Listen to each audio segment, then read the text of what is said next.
What's up, everyone? This is Brett from Rants for Us. The nightmare that is The Witcher Season 3 is finally at its end. And I've had a few days to process it, and I wanted to do this video over it because if I would have done the video right after I saw Season 3 Part 2, I would have literally, every word would have been a bleep. Because I was so angry with Netflix. I was so angry with how this show went from Season 1 to decent. I'm not going to say it was great, but it was decent. And then to the terrible Season 2. And then to somehow top it off, to somehow rival Blood Origins with Season 3 Part 2 is beyond me. Now, why they decided to break this season up and to leave it on that one episode in Season 3 Part 1 of where they just play the same freaking song over and over and over again for like 30 minutes. And then show us the exact same dialogue over again. They left it off on that. If that wasn't bad enough, then they go and then they leave The Witcher, Henry Cavill, almost out of the next 3 episodes. That is how Henry Cavill will be remembered in this show, as a background character in his own show. It seemed like everybody from Yosker or whatever he's called in this show, Dandelion is what I know him from as. Then you got Siri. You have everybody else in this show more important than him. You have everybody else in this show getting more screen time than the main character of the show. I mean, that just absolutely sounds preposterous. It really does. But they literally sidelined him.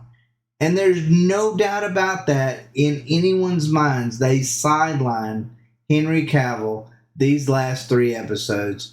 This felt like a big middle finger to fans, to Henry Cavill, to just Witcher fans of the books, of the games, just even fans who have tuned in for 3 seasons loyally to this show, even though it did not add up to the billing as the next Game of Thrones.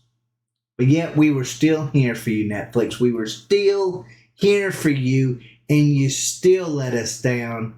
And that's just unforgivable. Like, I will never forgive Netflix for what they did with Season 3 of The Witcher.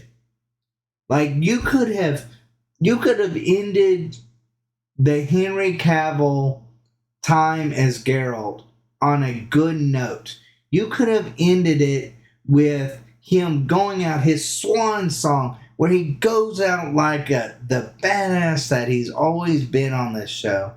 But no, you couldn't do that. You wanted to just rub it in Henry Cavill's face, rub it in the fans' face that we don't like him, we don't respect the source material, we know better than the author, we know better than the games, we know better than the fans. We know better, we can write better. And then we expect, they expect us to feel bad for them during the writer's strike. I say fire all of them. I say fire every single one of them, because this is garbage television and the viewership actually showed it this time. Actually showed it. So let's go through the raw numbers of Season 3. Because I'll admit, it even kind of shocked me to a certain extent. It says, following the release of The Witcher Season 3 Part 2, new viewership numbers have been revealed for Henry Cavill's final episode from the series. According to data analytics platform Samba TV, the first episode of Cavill's Witcher Farewell was streamed in 547,000 U.S. households during its first 4 days on Netflix. This is a significant drop from part 1 of season 3, whose first episode was seen by 1.1 million U.S. households, albeit over a 6-day period instead of 4. Why did they expand it out to a 6-day period is what I would love to know. For comparison, last year's much maligned Witcher Blood Origins. You know what? I never thought Netflix could make something worse than Blood Origins, but they really tried. They tried so hard. If only they put that effort into making quality television, they would have another Game of Thrones. They would have maybe had something bigger.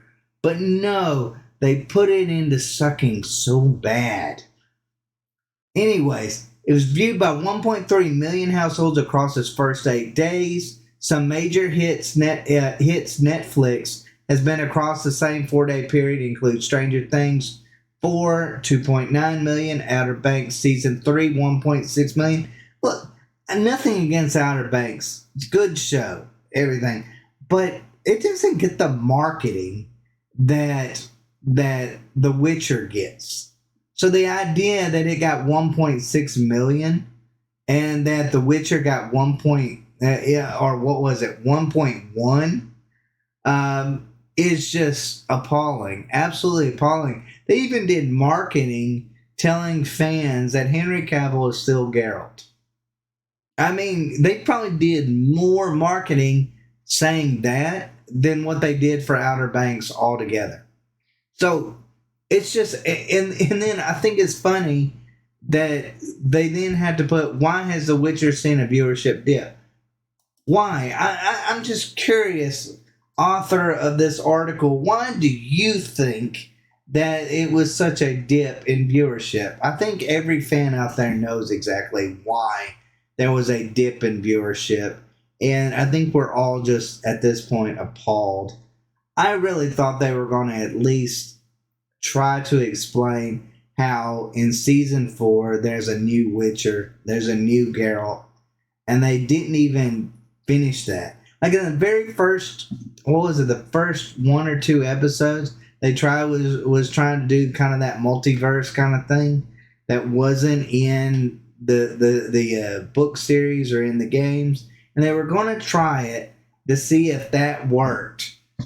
And then it's like, they're like, no, you know what? Screw it. We're going to forget that. We're just going to give, Liam Hemsworth a beard or something and pray to God no one notices that it's not Henry Cavill. Like, I guess that's their idea of it. Right now, I do not see how this show gets a Season 4. I really do believe that there's going to be that long break, and then they're just going to cancel the show. I do not think Liam Hemsworth will be Geralt. I really don't at this point. But anyways, guys, let me know what y'all think. Did you love it? Did you hate it? Let me know in the comments down below. As always, guys, thanks for watching. Y'all take care.